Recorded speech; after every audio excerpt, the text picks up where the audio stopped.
Hi everyone, now this video is all about my wonderful trip to Iceland just a short while ago. Now to describe Iceland, Iceland is a volcanic island located in the North Atlantic and about 1300 kilometres from the UK.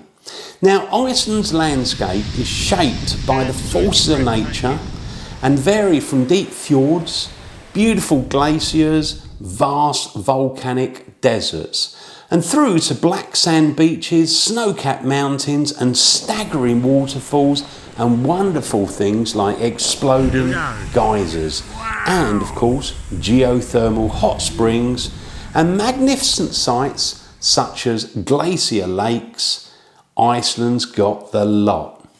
Now in this video I'll be sharing my experience throughout my week's journey travelling in parts of Iceland and sharing some of the best places I visited, and along the way I'll try and give you some useful tips to get the best out of your holiday. Now also I'm a real foodie, so I will be sharing some of the best restaurants I ate in and around Reykjavik and the amazing food that I tasted. Now, my visit to Iceland was in the summer, which is obviously going to be a completely different experience if you're going closer to the winter. My journey started very early in the morning. You know, I flew from Luton Airport and flew to Keflavik Airport, which is fairly close to Reykjavik. The flying time from the UK is approximately 3 hours, so it's not too long. I made sure I booked a window seat as I wanted to get some video footage of the landscape as I approached Iceland, so recommend that if you can. Now from the air it becomes apparent how wonderful but also sparse and different Iceland's landscape is compared to most holiday destinations. You see the beautiful mountains, the rough and jagged coastline, and you get your first glimpse of the most incredible geothermal springs pumping out vast plumes of steam. Now having arrived in Iceland, I went to collect the car, which I had pre-booked, as I usually find it's the cheapest way of hiring a car. Now I hired my car from Hertz, which is one of the companies that is based in the airport, rather than some of these companies you arrive at the airport and then you've got to take a shuttle bus to go and collect your cars. Now you can, as an alternative, take a bus or a taxi to get to your accommodation, but I do prefer hiring a car because it gives you total freedom to travel around Iceland and it enables you to stop, take photos, video footage as you please. Now obviously there are many organised excursions and trips you can go on, which you're going to need to book those, but you know, for me, I prefer to jump in my car and go there on my own. Now moving on, one of the places often visited by people going to Iceland is the Blue Lagoon experience. Now the Blue Lagoon is a geothermal spa. In my opinion, they add the word spa as they can charge a higher price. Now the spa is located in a lava field near Keflavik Airport. So if you're considering going to the Blue Lagoon, maybe it's worth considering to go there once you've arrived, because it's very close to the airport. Alternatively, you could do it on the way back. So, you know, it just makes good use of your time. Now, if you have some time and you want to visit the Blue Lagoon, you can, of course, just walk around the outside because they've got like blue lakes and it looks wonderful. It doesn't cost you anything. Take some selfies, videos, just to show you we're there. It's a wonderful place to visit. Now, if you're going to go into the Blue Lagoon, it is fairly expensive and you do need to book in advance. They do include one drink and a face mask in the price for the basic package. Now, if you've got children aged 13 or below, the good news is they're admitted free. Although you do need to book a time slot, once you're in, you can stay as long as you want. However, if you're working on a budget and can't afford to go into the Blue Lagoon, what you find is Reykjavik or most towns do have a much cheaper alternative. Not quite the same experience, but the water is heated by geothermal springs. In other words, it's really nice and warm, but it's a fraction of the price of the Blue Lagoon. Now, because I am so passionate about my food, I just wanted to share with you some of the best places that I ate at in Iceland. Now, the first restaurant I visited, Fish Company, now it's located in the heart of Reykjavik in an old cellar of the Simpson building. Now, what's striking is when you enter this restaurant, you see this wonderful interior with wooden beams and a real attention to detail with the decor that creates this very warm, cosy feeling. And you just know that, you know, if someone's put so much effort and love into creating this, you know, beautiful interior, you know you're in for a treat. Now, it's got many creative dishes on the menu.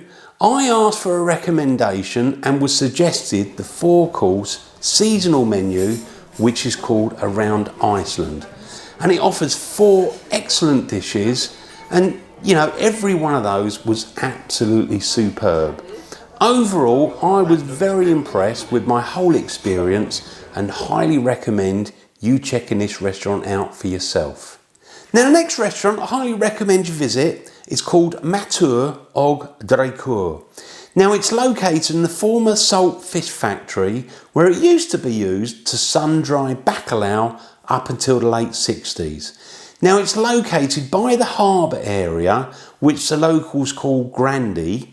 The restaurant specialises in classic Icelandic cuisine using old Icelandic recipes with a modern twist. Now again, I had a selection of recommended dishes from the menu, including one I'd never tried, cod's head cooked in chicken broth with blueberries, which is their jewel in the crown.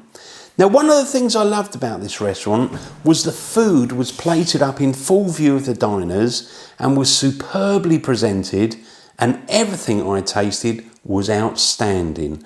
Overall, wonderful food, and you should definitely pay this restaurant a visit. Now for the next one, it's called Reykjavik Street Food, which is located in downtown Reykjavik.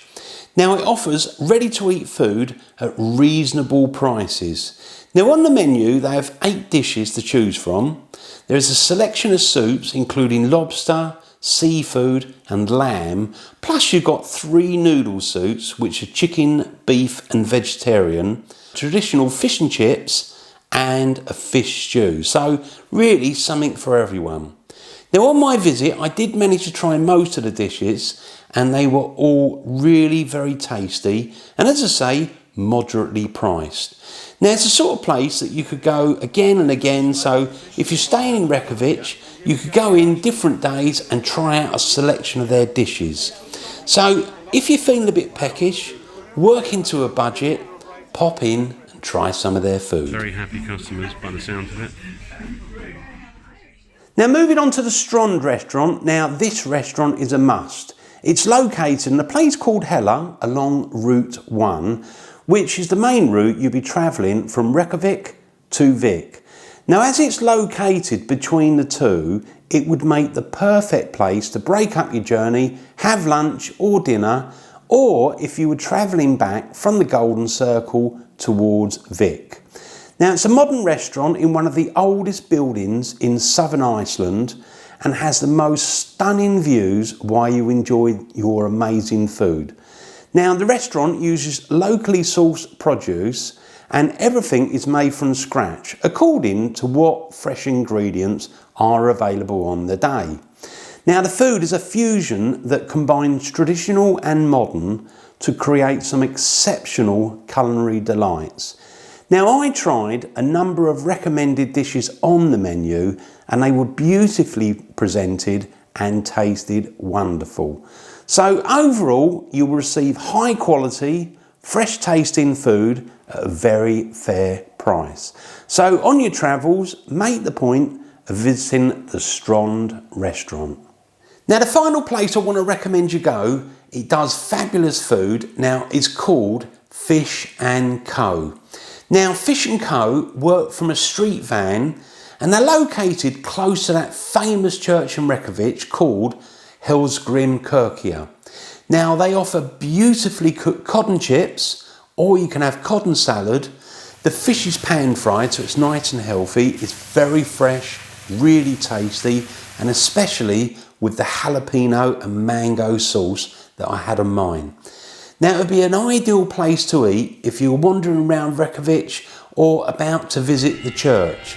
Now I felt the food was excellent value for money and tasted fresh and delicious. So again, if you're working on a budget or you fancy some good food, pay Fish & Co a visit. Now if you want to check out any of the places that I recommended to eat, check out the links below. I've put all the links down below, so check those out. Now to continue my journey in Iceland, next we'll be heading to the Golden Circle. Now within the Golden Circle there's 3 primary stops, which is the Thingvellir National Park, the spectacular Gullfoss Waterfall, which means Golden Waterfall, and you've got the Geothermal Area, which contains those amazing geysers, so there's plenty to see.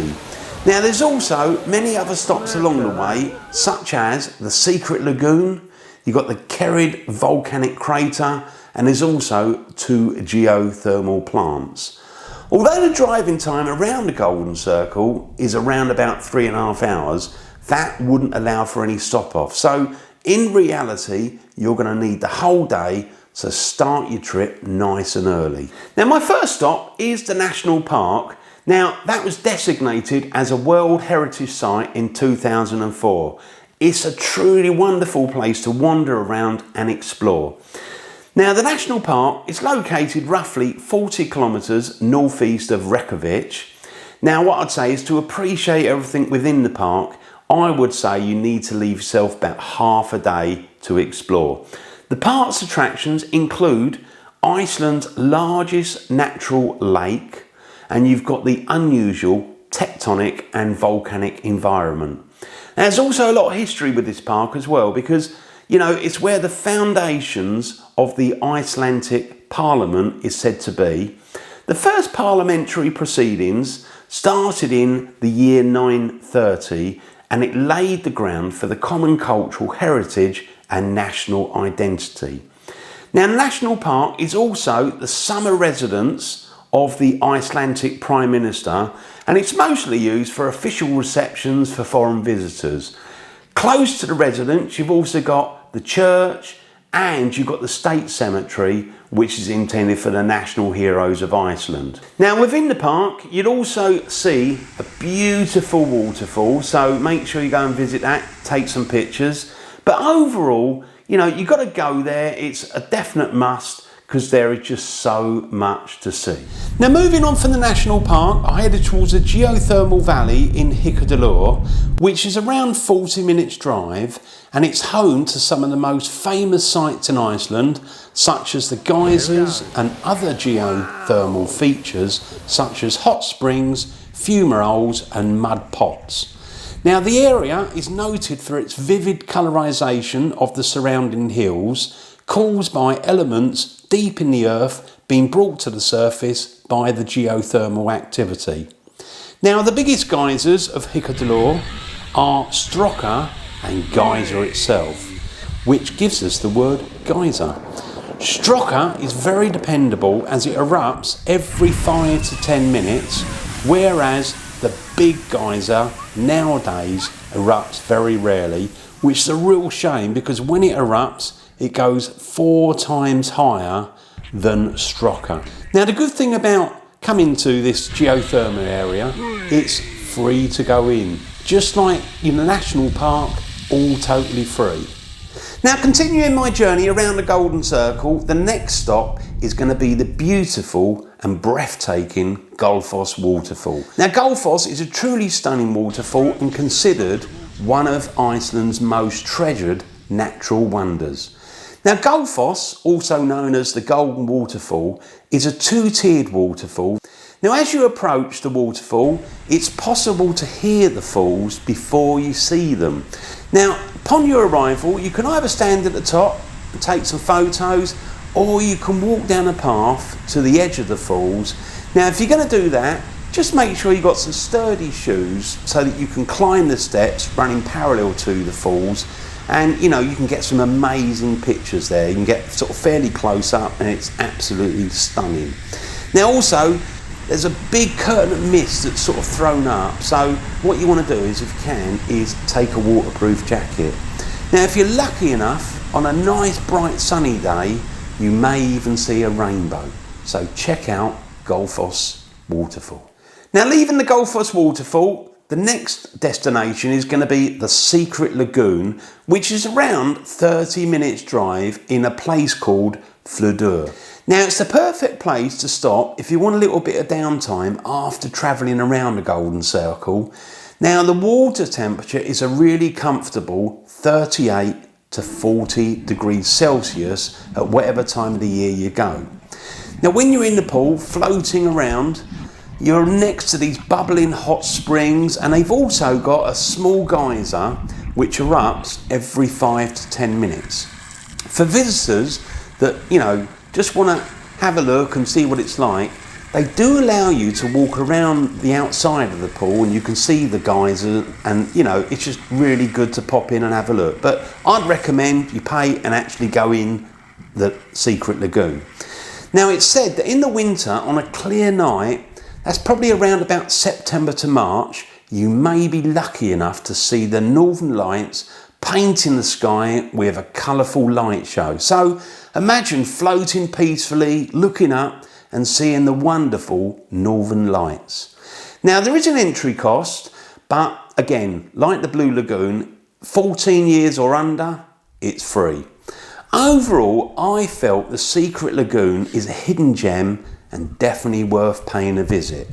Now heading away from the secret lagoon, the final part of my journey around the Golden Circle is going to be the Kallen Crater, which is around about 1 hour's drive.